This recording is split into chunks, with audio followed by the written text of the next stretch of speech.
The coffee's good, but Russia's being bad. I told you, Russia. I told you. Nobody wants to hear about it.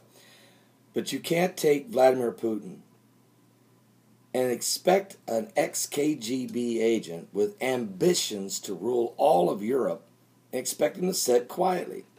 Especially when he is going to be a part of this end-time apocalyptic scenario that's spoken of in the Bible, especially when you read about it in Ezekiel 38 and 39, the great battle of Gog and Magog.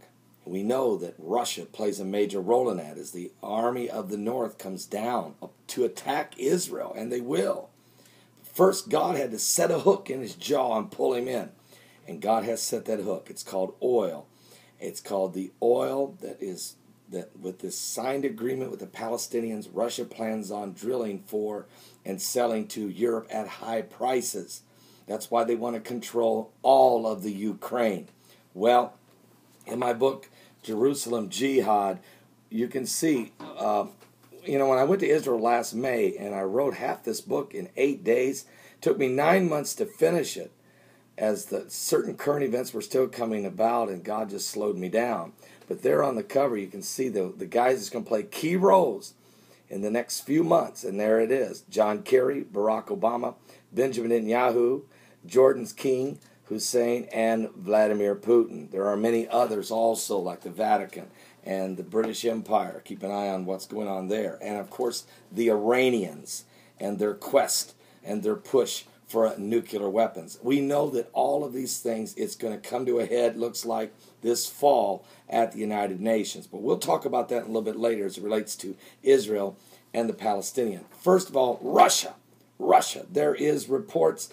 Just, what do you think? Russia comes in and takes Ukraine. Easy.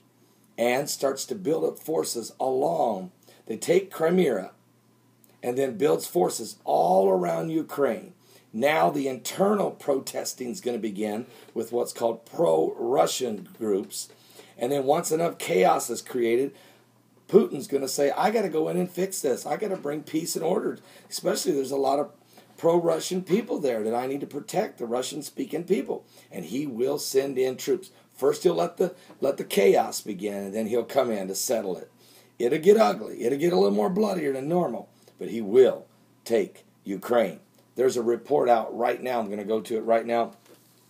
And I've got more information. It says here that the protest in eastern Ukraine in which pro-Russian activists seized public buildings in 3 cities. You think that's just spontaneous? What, you think they got upset at one of my YouTube videos when I said you can take Putin out of the KGB, but you can't take the KGB out of Putin?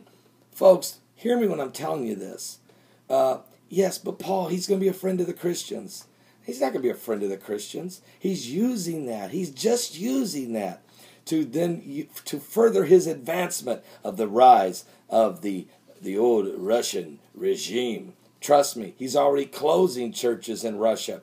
I'm already getting reports from pastors. He's seizing their properties. He's shutting down. He's arresting street preachers. Oh, don't be fooled. Don't be fooled.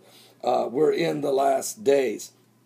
They speak out of both sides of their mouth with forked tongues. And I'm not just speaking of Russia's President Putin. Obama does the same thing on the American side. Put it where it is. They are enemies of the gospel. And when you see that happening, when you see the religious freedoms being stripped away, then it shouldn't shock you when a nation like Russia decides to take people's sovereignty away. And that's the plan. He's going to take Ukraine back and look for other nations as well. Well, I'm going to play for you a report that and you can hear the rioting, and there's already pushing and shoving. It's starting to get ugly. Riot police are out, but they can't contain it. Russia has an agenda. Let's go there right now live. Or not live, but let me give it to you. Give me 1 second here. 1 second. You always put these up at the last second. Give me 1 second. But it says that Russia's troops are within 19 miles in a zone from the Ukrainian border. And so they're real close, and now they're letting the internal struggle to go on. They're letting the internal battle go on. And when enough chaos is created, They will go after Kiev and other major cities. They will surround this thing and bring it to an end. That is Putin's plan, and then look for other nations to be taken over as well. It is his plan. We all know it, and yet it's happening. Pro-Russian protesters seized 2 regional government buildings in cities in Ukraine's east on Sunday. Police say that one in the city of Kharkiv has been freed after negotiations overnight. But there are reports that protesters have now also seized the security service building in the eastern city of Donetsk and have weapons from the security service building they seized Sunday in the nearby city of Luhansk. 3 cities. The government in Kiev said the assaults on government buildings Sunday were paid for by Russia and ousted President Viktor Yanukovych. Really? The protests had seemed to be fading, but the demonstrators somehow found new focus and strength on Sunday. The government says it has sent top security officials to Kharkiv, Luhansk and Donetsk. The Interior Minister, Arsen Avakov, has said he'll clear the buildings without bloodshed. It's not entirely clear how that will be possible in Donetsk, for example, where several dozen protesters are barricaded inside the building. Folks, someone said to me, Pastor, you're just upset, you just don't like Russia. Look, I married a Russian, all right? My wife is about 50% Russian, okay? So she's 50% Russian, about 50% Polish. So, look, I love the Russian people. And some of the greatest Christians in the world are Russian people. This isn't about the people of Russia. This is about the regime of Vladimir Putin. And really, it's about the New World Order. The bear will be on the move. He's already begun. The hook has been set in his jaw by with the oil contract that he's signed with the Palestinian leader Abbas. The fact that he went and signed a deal with General el-Sisi, who will be your next president of Egypt, that he will give Egypt $2 billion worth of weapons as long as he can build his own naval base on the Mediterranean. That way he's staring right at the oil wells that he's going to put in the Mediterranean. And he's got a clean shot at Jerusalem. Also, he has built who am I talking about? Putin. He's built an alliance with who? Iran. He's met with them. He's the one that built the Fordo nuclear power plant. As they're working on those, as they're right now spinning those, making enriched uranium so they can build a bomb. It is Putin who's funding that. It is Putin who stood up to Barack Obama and stopped the removal of Assad in Syria. I'm not standing up for Obama because he was back in the Muslim Brotherhood, which is just as bad, if not worse. They're both bad.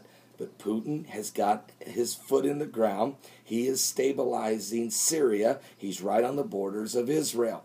It is Vladimir Putin who is surrounding Israel. But I'm telling you, it was prophesied in the book of Ezekiel that he would do it, that it would happen, that Russia would play a major role.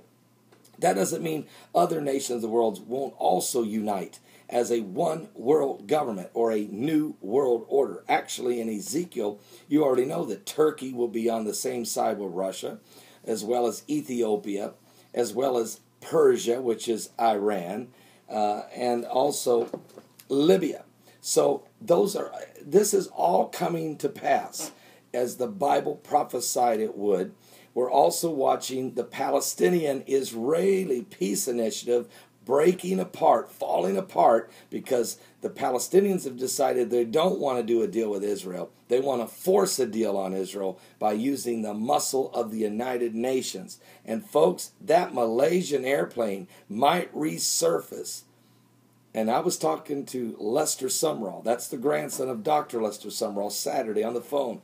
And he told me, he said, Paul, I'm telling you, in my spirit, I'm feeling like this plane is going to reemerge, filled with passengers and maybe filled with bombs, headed right for Israel, forcing Israel to maybe have to shoot that thing out of the air, and then creating an international crisis as the world will blame them, saying they overreacted, they jumped the gun, and turn against them. That is something that is a possible scenario.